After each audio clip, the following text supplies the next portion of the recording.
Hey old chums, it's Jay, and joining me as always, this time from Gotham City, is Colin. Hey Colin.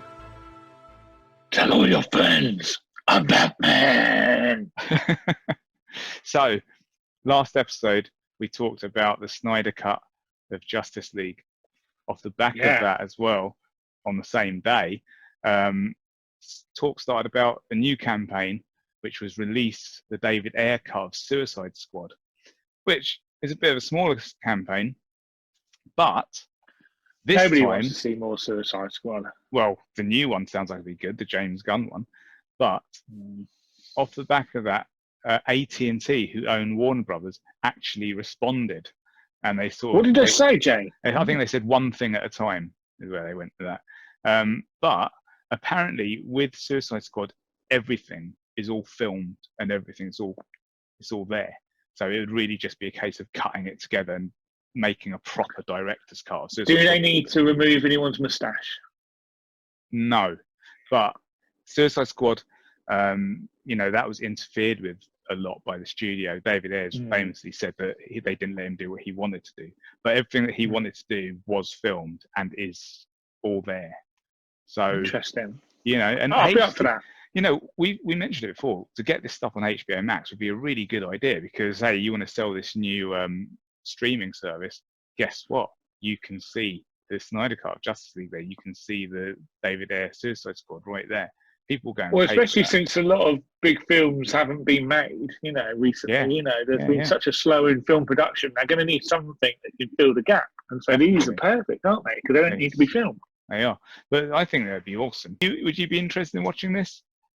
Yeah, man. I mean, to be honest, I was thinking of doing after the Snyder Cut announcement, I was thinking of doing a DC rewatch of all the DC films. So but I must admit, I was thinking about, do I really want to sit through Suicide Squad again? But I'd sit through a revision. Suicide Squad, the first bit where they introduce the characters, I love. I think it's awesome. But then after that, I don't. Like where they introduce them and you see Batman going after them all and all that kind of stuff. Have you seen the Harley Quinn and Birds of Prey one? No, I haven't watched that yet. Is it good? No. Oh. It's rubbish. I had heard that. And that's rubbish. That's why I've not gone out of my way to watch it. Painful, man. I watched it the other day. Is it worse than Suicide Squad? Yeah. Oh. Wow. Really? There's bits in it that are okay, and I like the idea, but if you like those characters and have any knowledge of them, it's such a waste. Oh. Why did they do that? I don't understand that. Like, how can you get it wrong? I don't know how that film got made. I seriously don't know how it got made. It is rubbish. But the thing that I don't understand is that DC, who make the damn comics and who the characters belong to, how do you put out a movie? Like, also, I haven't seen it, but going by what you said, how do you put out a movie where you get it all so wrong? Like, how is that possible? You know the characters; they're your characters. Well, again, I don't know. It's rubbish. It's not worth any more time spent on it, mate. It's rubbish. I see. I was going to check it out at some point, but now I'm even less inclined to have a look. I don't really feel like I want to waste that much time when I could watch something good instead. Anyway, look, speaking about DC characters, news came out as well that Ruby Rose, after one season of playing Batwoman, has left, and supposedly it wasn't it wasn't her decision. It was a mutual decision. But there's she been wasn't happy. Updates on this story because when it broke yesterday, didn't it? And I've seen more updates today with more revelations about the thing.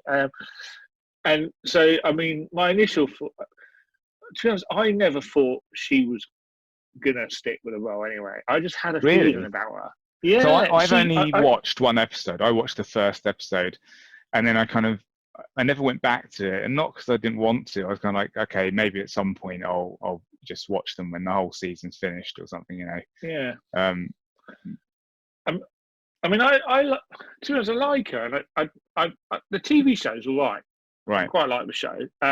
Mainly, but to be honest, I think it's saved by Alice, the main villain, her sister, in it, and she almost steals the show. The production is okay, but yeah, the cast has never really gelled. I think she's all right. I like her. I like Ruby Rose, and I've got nothing against her. She just didn't see. I mean, I don't know. There's something about her where she's really, really skinny. She doesn't look like she can fight. Yeah, I thought that when I first saw her, I thought, oh, well, as it goes, she'll probably like sort of. I'm not expecting. She's got like a bobblehead, but yeah, I thought she might end up being a bit more beefed up, just through all the training and stuff together. I mean, I like her, and I don't really want to be judgmental on her, but and again from the reports, it sounds like she wasn't enjoying filming it. It sounds like it was a bit too much for her. I mean, like I said, from the day she was cast, I thought to myself, she's not going to cut this. Didn't she need to get killed in a stunt accident or something? Yeah, so that was one of. So when it was first announced, I thought that was the reason why, because she'd really almost broke her neck effectively, and she had to have surgery on her spine.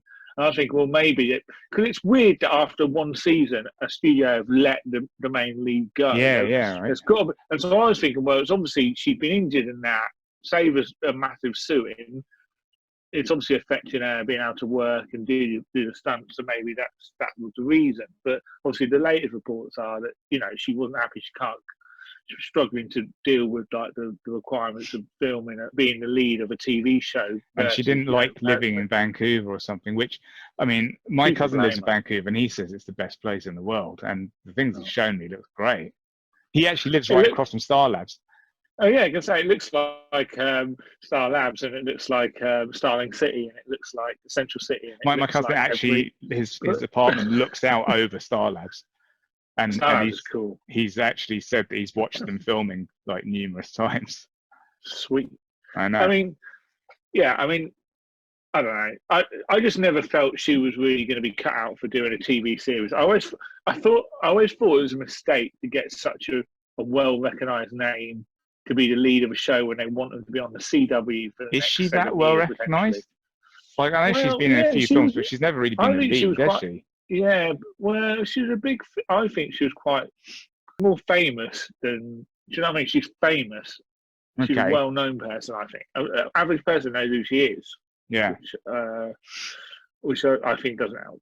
And she's in Pitch Perfect 3, man. So, who do you... Is that... I love the way you just went along with that. Yeah, what is there to say about that? But I know, like, some wrestlers put her name in, going, "Oh, I want to be the next Batwoman." But rubbish. come on now, everyone's going to want to be the next Batwoman. What I'll say for the wrestler is that when it comes to doing the stunt stuff, she'd probably be able to do that herself, no problem. But that's not a reason to cast someone, right?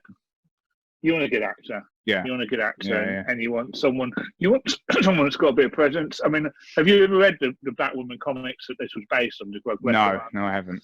I mean, she's quite unique, and they never quite got the character that you had in the comics. So. Okay. She looked cool though. Like, she looked like the one out of the comics. They got the costume right. They got the costume right, but the wig looks a bit rubbish. Yeah, but, I mean, come on, that's what it's going to look like, though, isn't it? When you see her in the comics, she's got that big red, like the red hair. It's going to look like that, right? But it looks like a wig, doesn't it? Whereas in the comic, it doesn't look like it looks cool. Right? In the comic, it looks like a drawing. I know, but it looked like it didn't like a drawing of someone wearing a wig.